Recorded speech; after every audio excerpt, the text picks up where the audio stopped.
love it. I love it. I love it. Look at this. This is the greatest thing I've ever seen. Hey, I'm not surprised.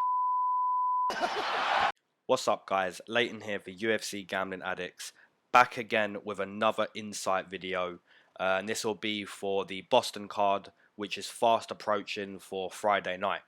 So if you're familiar with these episodes, it's just like a 10-15 minute just 10-15 minutes of speaking about a particular fighter or a few fighters. If you haven't seen my full card breakdown, go and check that out. That's like over an hour long. So I go into detail with all the fights. But this episode, this is just an insight episode, which is just going to be 4 or 5 fighters who I believe can win on Saturday and have decent lines, or I feel I have a decent strategy or a tactic for an individual line. So as always, if you disagree with me, that's cool. If you agree with me, that's cool. We're not inside the octagon. All we have is an opinion. And our opinion is made up through imagination and some facts that we know, you know, so that's all we have here. So if you disagree with me, that's cool. I'd love to still speak to you in the comments. I love to speak to people who disagree. I love to hear your side of things. If you agree with me, I still want to speak to you. So yeah, what I'm trying to say is I love this community, whether we agree or disagree. I love to see us all in the comments every single week, just growing this community, our community, and having a great time being MMA fans. So as always, let's get into it. We'll start with underdogs, slight favourites, parlay finisher, and then the most confident pick of the card. So let's start with underdogs. I'm going to give you 2 names, and they're both going to be veterans. I'm going to give you Court McGee and Joe Lauzon. So let's start with Court. He's fighting Sean Brady. Yeah, and this, I'm not going to lie, this Sean Brady, he looks like he can like get one of those decent records in the UFC, like an 8-3 or something. Like he looks like the type of guy who we're going to end up respecting. You know, like in 2 or 3, 4 years time, we're going to say this guy's a good guy. Like, I'm not taking anything away from this guy. But I don't feel like I want to take much away from Court either, because Court McGee, you know, he's had a few fights in the UFC. You could call him a veteran. He's always in close fights. Even when he loses, pretty much it's always close. You know, Court McGee has a win over Robert Whittaker. You know, so this is not Court McGee's biggest test. This is Sean Brady's biggest test. So I'm looking at this line and I see plus 200 for Court McGee. A guy who, like I said, even if he loses, it's close. And that's because he just has this grinding style where he's just always there. And he can mix it up, get his own takedown. His jiu-jitsu is very good. And I believe Court McGee has, Sean Brady, I believe, hasn't fought a guy with a grinding style like Court McGee. So although I look at this debut for Sean Brady and say, you know, it's a fair debut, you can definitely showcase who you are. At the same time, I think this could also, you know, Court McGee's, I feel like he's the type of guy to ruin this debut. So it's a tough one. But at plus 200, I have to take a shot at Court McGee. Joe Lauzon, another veteran, fighting a guy who is also making his UFC debut. Joe Lauzon, plus 120. So once again, this Joe Lauzon, this is not his biggest test. He's fought very, very good competition his whole career. I'll just list off a few names. Anthony Pettis, Jim Miller, Michael Johnson, Alaya Quinta, Evan Dunham, Diego Sanchez, Clay Guida, Stevie Ray. Like, Joe Lauzon has fought a lot of good competition. Now, if you're not betting on Joe Lauzon, it's probably because, you know, you yourself, just like I feel Joe Lauzon should be retired. He's taken a lot of damage. He's gone through a lot of wars. But then you have to ask yourself, is Joe Lauzon still a competitor? I believe he is. I believe he is. Against Stevie Ray, he done fairly decent, lost a very close decision. And I was at his last fight against that Chris Grutzmacher, which was in New York. And Joe started that fight very well. But just the shots he started to eat, it was taking such a big effect on Joe, and that's because he's been through so many wars. It doesn't take too many punches to get into a rhythm where you can start to hit Joe Lauzon a lot. So if Jonathan Pierce can replicate something like Joe's last fight, then I think it really could go towards him. And Jonathan Pierce, you look at him on the Contender Series, he had a high output.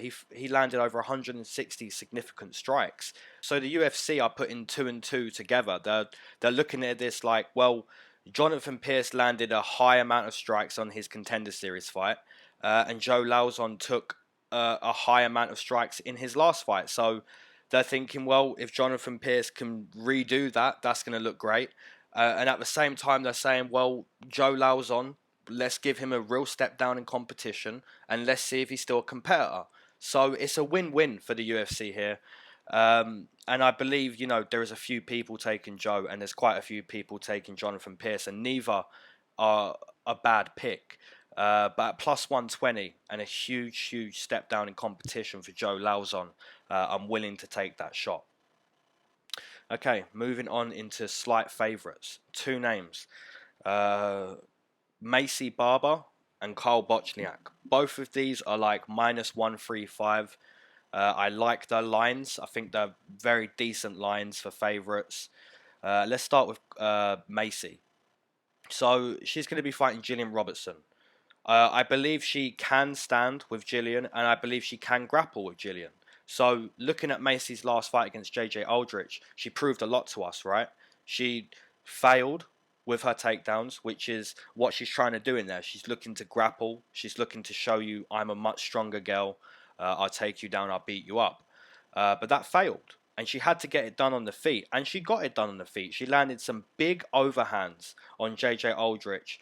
So yeah, she proved a lot to me. She got it done inside the octagon against JJ in a way that she didn't prepare to get it done. So that has proven a lot to me, and she has stepped up from 115 to 125, and I think she looks pretty decent for the weight class. Like, she's not small, she's still very strong. She's a good size. So yeah, I just think this is a favourable matchup for Macy. I think she can stand, she can grapple. I'm not taking anything away from Gillian. She is one of my favourite fighters. Most people don't even know Gillian's actually tied with Valentina for the most wins at 125, which is 4 wins. So Gillian Robertson is no slouch. She's a very young fighter, just like Macy Barber.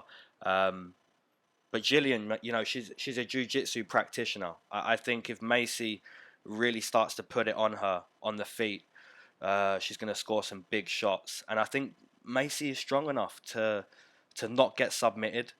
She's got a good camp, Macy Barber. So at minus 135, I'm going to take a couple bets on Macy. Now, last week I had a female who was a slight favourite I liked as well, which was Mackenzie Dern. So hopefully not 2 in a row here. Hopefully. Karl Bochniak, minus 135. Potentially fighting for his job. Potentially. And it's a tricky matchup. But I just think Karl Bochniak is going to be the quicker guy here.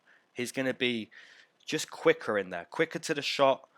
And the reason why Kyle is such a slight favourite is because you look at the size of Sean Woodson. You look at the reach. That's going to be a real problem. It's going to be a real problem for Kyle, but I feel like he's already had a similar fight to this, and that was Brandon Davis. Arguably fighting for his job against Brandon Davis, who is also a tall guy, very long, and he done very well to get in and out, use the calf kicks, and just continue to circle in the octagon. So I feel Kyle Bochniak can do something similar here. I've seen Sean Woodson calf kicked many times before the Contender Series. So Karl Bochniak, I think he can land those calf kicks, circle a lot, and score against Sean Woodson. All right, moving on into the parlay finisher. So this is going to be Greg Hardy, minus 280, which is a very deep line. I'm not going to lie, it's a deep line. But I have my reasons and I have my strategy. If my reasons and strategy failed, then I'm in a bad place. But every week, we We feel something and we go for it. Sometimes we're right, sometimes we're wrong, but it doesn't change. Every week it's a guess, and once again it's a guess, but I'm going to voice my guess. Greg Hardy. I'm going to finish at least 3, 4, maybe 5 parlays in Greg Hardy. Now, the reasons why is I believe he has more power. I believe he's more precise with his punches. He's the bigger fighter. He's the longer fighter. He's in better shape. I believe he has better conditioning. I believe he has better movement. He looks to be quicker. He has proven ground and pound. He has a better camp, which is AKA. No, American Top Team, ATT, sorry. So yeah, there is a lot of reasons why I think Greg Hardy is going to beat Ben Sisoli. Now, the worry would be, what if I'm wrong? That's the worry. So I've questioned myself there as well. And I feel if you're wrong, you should have a backup. So my backup is going to be, I've said to myself, look, do I believe Greg Hardy loses over 15 minutes here? I just don't see a way that Ben Sisoli is going to win over 15 minutes. I could be wrong, but I'm going to say Ben Sisoli doesn't win over 15 minutes. Now, I believe Greg Hardy is bigger, stronger, a better grappler. I don't think Ben Sisoli is going to sub him. I think the only way Greg Hardy is going to lose here is he gets caught. He gets caught by Ben Sisoli. Now, if I'm wrong, I'm wrong. I hold my hands up. But I think if I'm wrong here, it's because Ben Sisoli caught him. Now, Ben Sisoli is what? Plus 200? Plus 250 or something crazy like that? Imagine the TKO price. So, you could even cover, if you're ending all your parlays in Greg Hardy, you could cover Ben Sisoli outright. Or, if a few parlays have failed and you've maybe got Greg in like 2 left and they're big returns, and you want to keep those returns, you could be courageous and say, well, if I'm wrong in Greg Hardy, how does Ben Sisoli win? So if you find the answer to how the opponent wins, you can also still win. Because now we're covering Ben Sisoli on a TKO price, which is a huge price, and there's a chance to still make money. Now, if Ben Sisoli submits him or wins a decision, then you hold your hands up and you say, you know, I'm going to have a few more shots. I've been wrong there and I don't feel too good. But yeah, that's what I'm going with. I think Greg Hardy is one of my most confident picks. I'm very sure he can get a TKO win. And if I'm wrong, I believe it's because he's in there with a huge power puncher just like himself. And he was on the wrong end of that punch. So yeah, Greg Hardy, parlay finish up, minus 280. Most confident picks. So obviously I have to include Greg Hardy. And my other most confident pick is going to be Dominic Reyes, which is minus 165. And I know I have a subscriber and a listener called like Sylvia or something like that. And I know you're going to be in the comments saying Chris Weidman is rigged to win. But just listen to me, man. Dominic Reyes, I'm very confident he can win this fight. He's the biggest guy Chris Weidman has ever fought. Go and check it. I'm very sure. Chris Weidman, this is a step up from 85 to 205, right? So this isn't a normal step up. This isn't no 35 to 45 Manny Bermudez situation. This isn't 55 to 70. This is 20 pounds. This is 20 pounds of extra weight. So Chris is going to have to be used to holding. He's not used to, but he's going to be. He's going to be holding more weight in there. So just take a look at Chris Weidman's, like, his performances. You know, he's always tired. If you look at these fights, after 10 minutes, Chris Weidman, always hands on the hip, just doesn't look like he wants to be there. He does not look like he wants to continue to leave his corner and go back and fight. Against Luke Rockhold, you know, I'm not sure how that fight wasn't finished in the third, but Chris Weidman, easily mounted, was not moving from that position. Against Yoel Romero, third round and it ended real quick. Chris Weidman just, after 10 minutes of trying, if you're in there with Chris Weidman and you've survived 10 minutes, you should be good. Now, I know a few of you are saying, well, Calvin Gastelum wasn't. Calvin Gastelum is a small man. So if Chris is tired and his opponent is tired, Chris is still going to be able to go because he can get Calvin down, because Calvin is not a big 185er. Against Jacare, arguably, arguably, Chris Weidman was 2 rounds up. Arguably. Third round come, and Jacare was the guy who was the aggressor. He was the aggressor. Chris just did not want to be there. So, to answer the comment of the person who thinks fights are rigged, once again, I think it's safe here to end a few parlays in Dominic Reyes, and I think a cover on Chris Weidman will be smart. He is the underdog, so any cover is going to be a decent cover. And I strongly believe the only way Chris Weidman's going to win this fight is inside those first 7 or 8 minutes, he could get a sub. But even then, I started this little section with saying Dominic Reyes is the biggest guy Chris Weidman has ever fought. So you're not just going to ragdoll Dominic Reyes. He's going to put up a strong fight in the clinch. Dominic Reyes training out of the Elevation team in Denver, Colorado too. So, you know, this guy, he has good conditioning. And he's just this is going to be a real tough fight for Chris Weidman. I don't see a way he can win unless it's a sub or it's a fluke. He just catches him. You know, anything can happen inside the octagon. But if I'm being realistic here, I think this is such a tough fight for Chris Weidman. I also believe this is a huge opportunity for Dominic Reyes. A huge opportunity, and I don't even think that this is his biggest test. I strongly believe that Volkan Ozdemir is a tougher test at 205 than Chris Weidman at 205 in 2019 anyway.